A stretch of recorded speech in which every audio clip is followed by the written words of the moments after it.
Hey everybody, we're going to be looking at a microphone today. I don't do a lot of gear reviews, but every once in a while I think that there's some room for this. I'm particularly interested in looking at some of the really inexpensive stuff. I think that for the most part we understand that if you're going to spend a lot of money on a microphone or something else, that you're going to get, for the most part, decent quality. There's going to be some shades of differences between expensive gear, but I'm really interested in some of the budget equipment, some of the things which aren't going to break the bank, and what to look for and listen for, and how to know if it's something you could use. So today we're looking at this microphone, which is the one I'm talking on right now, and you can hear the quality of it. It's decent. It's decent for this type of application. It's hanging on a stand, and that stand actually comes with it. So this is the T683 from FIFINE.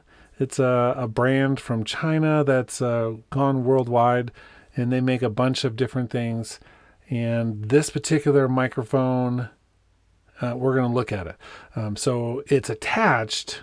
I'm going to probably put some pictures up along with this. It's attached to the back of my monitor stand on the wall, and it goes over the monitor and then down in front. So I like, first of all, that I can do this without having anything in front of me in terms of playing keyboard or whatever. I'm wide open. That's one thing. Another thing that's both good and bad is that it's a USB microphone. So good because that's super easy. It's easy to use. You plug and play, but the bad part is that I find that there's very few USB microphones which are like amazing in terms of quality. So it does come with a little bit of noise floor and some other things that are just normal with a USB microphone. As you can hear, it's going to be enough for this type of application, making a video for YouTube kind of thing. Let's actually talk a little bit more about this. It comes with this little unit right there. That is a shock mount, which works okay. At first, I assumed that it would go inside the shock mount from the other side, and the instructions clearly have you put it the way that I have it right here, so that it's on top of it. Part of that is because there's a button right here and a knob right there. One of those is the mute, which means I can mute myself by pushing on it. And the other one is like a gain control. And so I can actually adjust the level from there. On the back, we have a headphone jack. So I can actually use this as my full audio interface, both in and out. I could plug my headphones into there. They're not plugged into there right now. And there's a reason for that too, which I'll explain in a second. It comes with this pop filter to help with the plosives, and then the stand. So the stand and everything, it's great.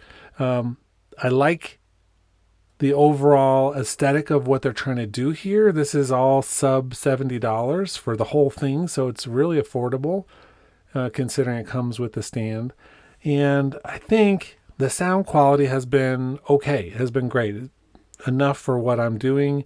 And if I'm doing Zoom calls or, creating tutorials like this, if I'm going to be singing or doing other performing, I haven't done too many tests with that, but for the most part, I think that it sounds pretty good. And then with a little bit of EQ and compression and things inside Logic, I think it'd be great.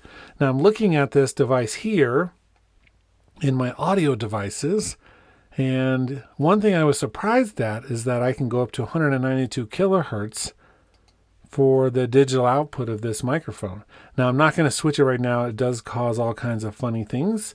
The other thing that's interesting is that the default driver, it comes in two halves. So you can see the 683 microphone input and then the headphone output. And so we'd have to actually either make an aggregate, or in Logic, we can actually do both of these. So we have, for instance, right here, we can do out of the headphone, but you won't see the name of this microphone in the list. They're treated as separate drivers. So that's another thing.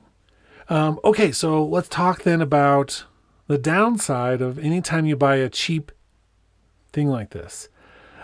First and foremost, there are not, I wouldn't say corners cut because it's not. It's just part of the thing, the price point. There is very little threshold for bumping it or having some other issue.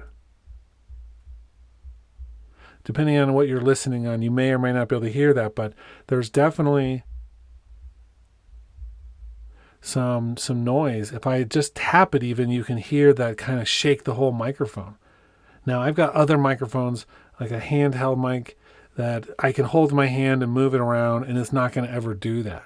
And so I'm not positive if it's the microphone itself or if it is the design or just the specific one, I guess I should say.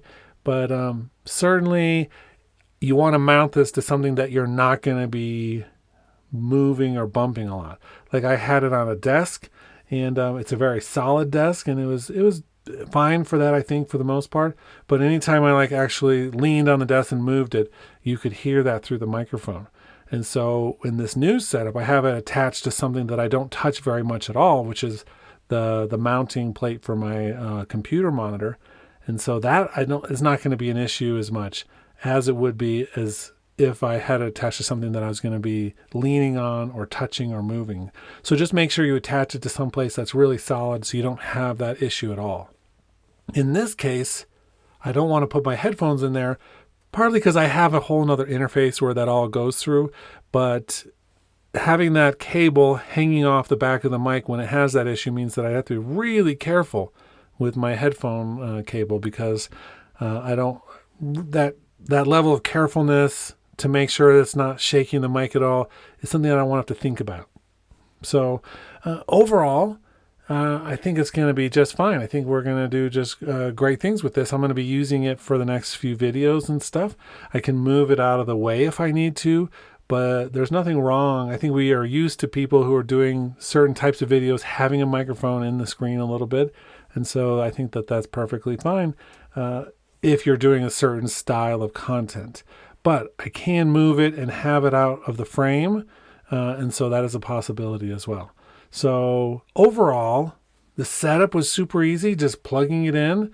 And I was able to go right away with that and use it. The buttons and knobs are all pretty self-explanatory.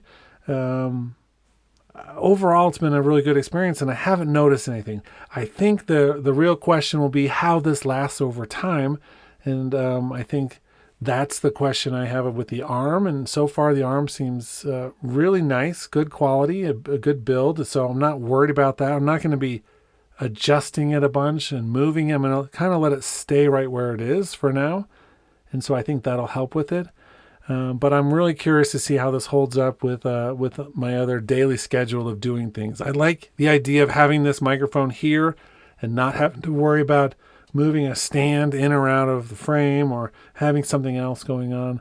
This is the second one of their microphones that I own. I own a desktop thing here, and I did a little video about that one too. And that one I really like. I think it doesn't have some of those the bumping issues quite as much. It has them a little bit still, but every microphone does to a certain extent. But I think for the price of this, it's really great. Now, this company is not paying me to advertise their thing.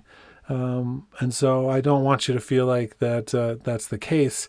But I will, the name of this microphone is on the screen, and you can just go to Amazon and buy it. I'm not going to put any links or anything like that where I'm not getting paid if you do this. I'm just trying out different microphones and seeing which of them work well and sharing what I find, because even though I've got microphones that are worth a lot more money than this one is, I'm curious to see someone who wants to get into this and make their own music and do their own videos, what kind of thing that they could get for a very affordable price point and make good quality content with it. So that's the whole point of this.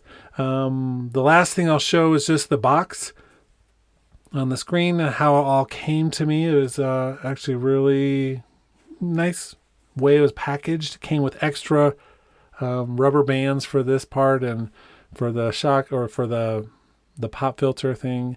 The one thing that I thought was interesting, and this may be something new with Amazon, but it came in this box that wasn't even taped shut.